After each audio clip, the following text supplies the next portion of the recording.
No, I'm very grateful that the interim application that had been filed against me and Mr. Nishikant Dubey, who's a member of parliament, has been dismissed today.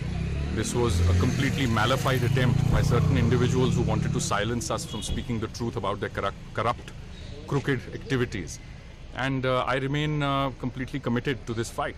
And as I've said before, the real actor behind all of this, apart from the person who filed this against me and Mr. Dubey, is a gentleman from Orissa. And he's particularly concerned about these complaints reaching their logical conclusion because his own crooked, corrupt role in all of this will come out. So I'm grateful that this has happened today. And as I said, the matter is sub judice, so beyond this, for me to say anything else will be inappropriate. Any observation given by the court? We haven't seen the detailed order yet. My lawyers, I'm very grateful to my legal team. They're all standing here. Pulkit Agarwal represented me. Sanjoy Ghosh, senior advocate, represented me in court. And I'm grateful to them for standing by me and to my colleagues at the bar who've also stood by me. And we'll have to read the detailed order now to see what the Honourable Court has opined. Sir, what is your reaction on this order, sir? Well, I think, of course, it's the right thing. So, I mean, I'm not particularly excited because I believe that this is the right thing that has happened. And beyond that, let's read the detailed order and then I think we'll be in a better position to comment.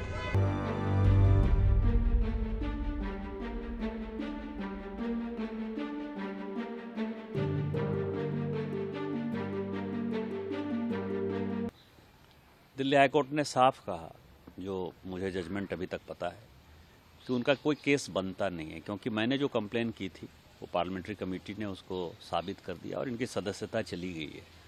और जब आप कुछ पैसे लेके businessman को फ़ायदा पहुंचाने के लिए, हीरानंदानी और नवानी जैसे लोग, अब तो इन्वेस्टिगेशन जो बढ़ रहा है तो पता चल रहा है कि उन्होंने 15 नहीं लगभग जो है 50 हवाई यात्राएँ की और उसमें उनके पेमेंट जो है अमेरिका के भी ट्रैवल एजेंट ने किए, यूके के भी ट्रैवल एजेंट ने किए।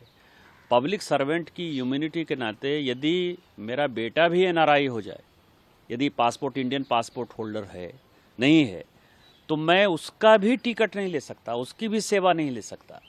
उन्होंने तो अमेरिका के ट्रैवल एजेंसी से लिया, पता नहीं किस आदमी से लिया, और उसकी जानकारी उन्होंने एफसीआरए में नहीं दिया। एफसीआरए वायलेशन जो है उसमें उनको 7 साल से ऊपर की सज़ा हो सकती है। और हीरानंदानी तो दिया ही, आप देख रहे हैं।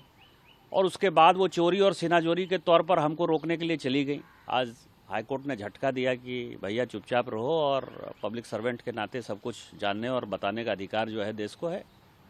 दूसरा, जो वो कह रही थी आर्टिकल 105 में कि उनको सारा प्रिविलेज मिला हुआ है और उस पर कुछ नहीं होता, आज 7 बेंच के जज ने सुप्रीम कोर्ट के चीफ जस्टिस के नेतृत्व में ये कहा कि जो शिबू सोरेन जी वाला जो घटना था जिसमें कि उन्होंने पैसे लिए थे, पैसे लेके नरसिम्हा राव को वोट दिया था, उस तरह की भी इम्यूनिटी नहीं है।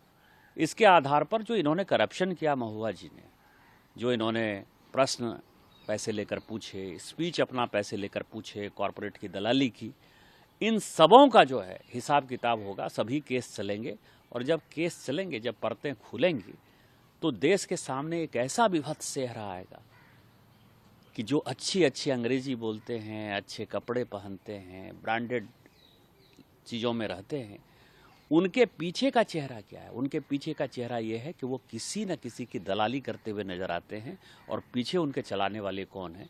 और ये भारत के डेमोक्रेसी के लिए बड़ा ही दुर्भाग्यपूर्ण घटना है। सर, दिल्ली हाई को लगता है वहाँ भी जाएंगे? आज तो सुप्रीम कोर्ट का ये जजमेंट आ ही गया ना। सुप्रीम कोर्ट जाएंगे तो और भी उनको धक्का लगेगा। हाँ, सुप्रीम कोर्ट ने ऑलरेडी आज एमपी एमएलए वाले में एक बहुत बड़ा निर्णय दिया है। इसीलिए मैं कह रहा हूँ कि जाएंगे तो और भी धक्का लगेगा। और चोरी यदि आप करेंगे तो चोरी जो है वो छुपता नहीं है। चोरी आज नहीं कल डिस्क्लोज होगा ही। इन्वेस्टिगेशन आगे बढ़ेगा तो और भी देश के सामने जो है तृणमूल कांग्रेस के महुआ मैत्रा का विभत्स चेहरा लोगों के सामने आएगा। इस जजमेंट को कैसे देखते हैं सर? कहीं ना कहीं ये आपसे जुड़ा हुआ है, जो आपने आवाज़ उठाई थी, सवाल उठाए थे, उसी से जुड़ा हुआ ही ये मामला है। देखिए, हमारे जैसे लोग बहुत ही छोटे बैकग्राउंड से आए, भगवान ने अच्छा दिया, कहीं नौकरी करने लगे, अच्छी खासी नौकरी करने लगे, परिवार एक स्टैंड कर लिया। लेकिन राष्ट्रीय स्वयंसेवक संघ की विचारधारा के कारण एक शुचिता और शुद्धता की राजनीति कैसे हो, माननीय मोदी जी ने सिखाया और राष्ट्रीय स्वयंसेवक संघ इसको दिखा रहा है। माननीय मोदी जी कहते हैं न खाएंगे न खाने देंगे। यदि भारतीय जनता पार्टी के भी कोई नेता चोरी करते हुए पकड़े जाएंगे तो मैं आपको बताऊं कि वो सब सलाखों के पीछे होंगे।